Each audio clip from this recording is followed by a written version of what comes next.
அவர்களே, இன்று நாம் 6ஆம் வகுப்பு மாணவர்களுக்கு புவியியல் பாடத்தில் பாடம் 1 பேரண்டம் மற்றும் சூரிய குடும்பம் முதல் பருவத்திற்கான பாடப்பகுதி. இதில் நாம் 1 மார்க் 2 மார்க்கு இப்போ குறிக்க போகிறோம். வாங்க வீடியோக்குள்ள.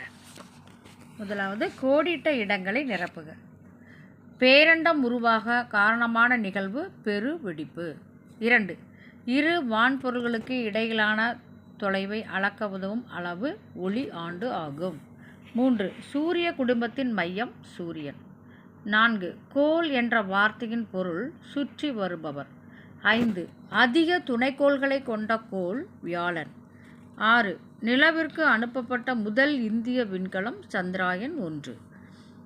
7 புவியின் சாய்வு கோணம் 23½ டிகிரி. 8 நிலநடுக்கோடு சூரியனை நேராக சந்திக்கும் நாள்கள் மார்ச் 21 மற்றும் செப்டம்பர் 23. 9 சூரிய அண்மை நிகழ்வின் போது புவி சூரியனுக்கு அருகில் காணப்படும். 10 புவியின் மேற்பரப்பின் மீது ஒளிப்படும் பகுதியையும் ஒளிப்படாத பகுதியையும் பிரிக்கும் கோட்டிற்கு ஒளிர்வு என்று பெயர். அடுத்ததாக சரியான விடையை தேர்வு செய்க. 1 புவி தன் அச்சில் சுழல்வதை இவ்வாறு அழைக்கின்றோம்.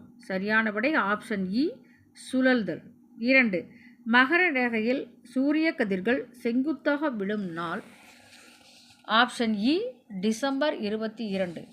3 சூரிய குடும்பம் அடங்கியுள்ள விண்மீன் திரள் மண்டலம். ஆப்ஷன் இ பால்வெளி. 4 மனிதன் தன் காலடியை பதித்துள்ள ஒரே விண்பொருள். ஆப்ஷன் ஆ சந்திரன். 5 எந்த கோளால் தண்ணீரில் மிதக்க இயலும். ஆப்ஷன் ஆ சனி. பொருந்தாததை வட்டமிடுக. அதில் பார்த்தீங்கன்னா நெப்டியூன். 2வது சிரியஸ். 3 அயோ. 4க்கு குருளைக்கோள்கள். 5 வான ஊர்தி. இது கரெக்டாக குறிச்சிக்கோங்க. அடுத்தது பொறுத்துக. வெப்பமான கோள் வெள்ளி. வளையமுள்ள கோள் சனி. செந்நிற கோள் செவ்வாய். உருளும் கோள் யுரேனஸ். குளிர்ந்த கோள் நெப்டியூன். அடுத்ததாக கொடுக்கப்பட்டுள்ள கூற்றுகளை ஆராய்க. அதில் பார்த்தீங்கன்னா இதற்கு சரியான விடை ஆப்ஷன் ஆ, அதாவது 1 மற்றும் 2 சரி. அடுத்து பார்த்தீங்கன்னா கொடுக்கப்பட்டுள்ள கூற்றுகள் ஆராய்க. இதில் கூற்று காரணத்தில் சரியான கூற்றினை தேர்ந்தெடுத்து எழுது. அதுக்கு ஆப்ஷன் இ 2 கூற்றுகளும் சரி. இது 2மே சரி. இந்த ஆப்ஷன் குறிச்சிக்கோங்க. அடுத்தது பெயரிடுக. 1 விண்மீன்களின் தொகுப்பு விண்மீன் திரள்.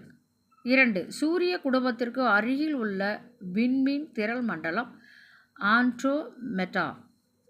3 பிரகாசமான கோள் வெள்ளி. 4 உயிரினங்கள் உள்ளடக்கிய கோளம் புவி. 5 366 நாட்களை உடைய ஆண்டு லீப். Thank you student.